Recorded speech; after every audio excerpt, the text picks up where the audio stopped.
Teman-teman, tumbuh jadi remaja itu bisa menyenangkan, tapi juga bisa jadi sulit. Di antara semua perubahan yang terjadi, mengurusin duit mungkin menjadi salah satu yang paling menantang. Tapi jangan khawatir karena di video ini kita akan membahas tentang hal yang penting banget buat kamu, yaitu literasi keuangan. Kamu tahu nggak sih, ternyata uang itu nggak tumbuh di pohon, dan kita harus belajar bagaimana mengelolanya dengan baik. Nah, ada 5 hal penting dalam literasi keuangan yang bisa membantu kita membangun masa depan yang lebih baik secara finansial. Yuk simak video ini sampai habis untuk tahu tips-tips mengenai literasi keuangan untuk remaja. Pertama-tama, mari kita bicarakan tentang perbedaan antara kebutuhan dan keinginan. Bayangkan kamu sedang berada di toko dan kamu melihat sepasang sepatu yang sangat bagus. Tentu saja kamu merasa ingin membelinya. Tetapi apakah kamu sebenarnya membutuhkan sepatu itu? Atau kamu cuma pengen punya supaya terlihat keren di antara teman-teman kamu? Banyak remaja bingung antara kebutuhan dan keinginan. Kebutuhan adalah sesuatu yang sangat penting bagi kehidupan kita, seperti buku pelajaran, makanan, pakaian, dan tempat tinggal.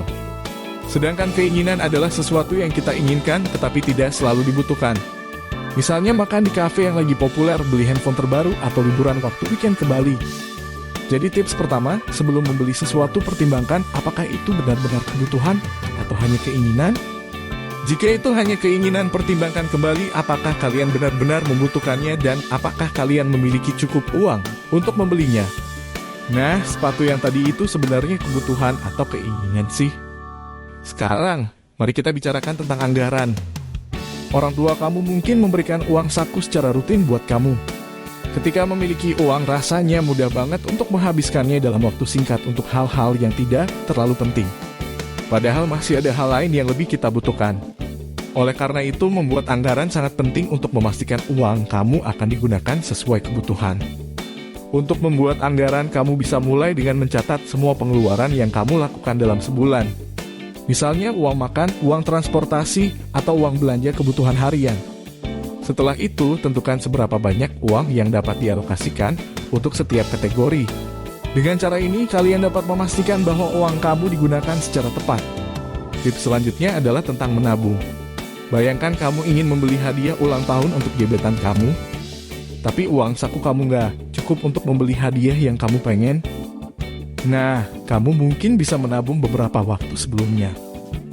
Jadi, saat gebetan kamu ulang tahun, kamu sudah punya uang yang cukup untuk membeli hadiah tersebut. So, menabung itu artinya menyimpan uang saat ini untuk keperluan yang lebih penting di masa depan. Sebagai remaja, kamu mungkin belum memiliki penghasilan tetap. Saat kamu mendapatkan uang dari orang tua, jangan langsung mengeluarkan semua uang itu untuk membeli barang-barang yang tidak kamu butuhkan. Alih-alih, cobalah untuk menyisihkan sebagian uang itu untuk ditabung di bank.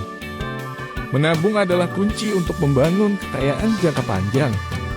Memiliki tabungan yang cukup memberikan keamanan finansial dan membantu kalian mempersiapkan masa depan kalian.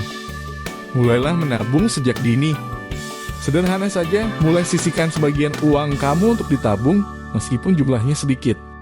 Tips keempat berhubungan dengan investasi. Investasi itu seperti menanam pohon. Kamu menanam biji kecil lalu menjaga dan merawatnya, dan pada akhirnya kamu bisa panen buah yang banyak. Nah, investasi juga seperti itu. Kamu menyimpan uangmu di tempat yang tepat, dan setelah beberapa waktu uangmu akan bertambah banyak. Meskipun terdengar rumit, investasi sebenarnya dapat dimulai sejak usia remaja. Sudah dengar cerita Warren Buffett? Dia adalah salah satu orang terkaya di dunia yang mulai berinvestasi sejak remaja. Siapa tahu kamu juga bisa jadi seperti dia kan? Dengan berinvestasi, kalian dapat membangun kekayaan jangka panjang dan mencapai tujuan keuangan kalian. Mulailah dengan mempelajari dasar-dasar investasi seperti saham dan reksadana. Terakhir, mari kita bicara tentang hutang. Saat kamu berhutang, kamu meminjam uang dari orang lain. Pinjaman itu mungkin harus kamu bayar kembali dengan bunga. Jika kamu tidak dapat membayar kembali hutangmu, kamu bisa terjebak dalam siklus hutang yang sulit untuk keluar. Bahkan, terlalu banyak hutang dapat membuatmu mengalami stres, depresi, dan bahkan terkena masalah kesehatan mental. Bayangkan kamu meminjam uang dari temanmu untuk membeli barang yang tidak kamu butuhkan. Kamu berjanji akan membayarnya kembali dalam beberapa minggu. Tetapi ketika waktu pembayaran tiba, kamu tidak memiliki cukup uang untuk membayar kembali hutangmu. Kamu meminta temanmu untuk menunggu, tetapi ia membutuhkan uang itu untuk kebutuhan lainnya. Sekarang kamu berada dalam masalah, dan kamu mungkin harus meminjam uang lagi dari orang lain untuk membayar hutangmu. Kita sering melihat orang lain menggunakan barang yang terlihat keren di media sosial, dan akhirnya kita juga ingin memilikinya. Tapi perlu diingat, banyak dari orang-orang itu yang hanya menunjukkan sisi baik dari hidupnya di media sosial. Mereka mungkin saja punya hutang yang besar hanya untuk membeli barang-barang yang terlihat keren. Hutang itu kayak tikus. Kalau dibiarkan beranak pinak, bisa bikin rumah jadi kacau. Oleh karena itu, sebisa mungkin hindari berhutang.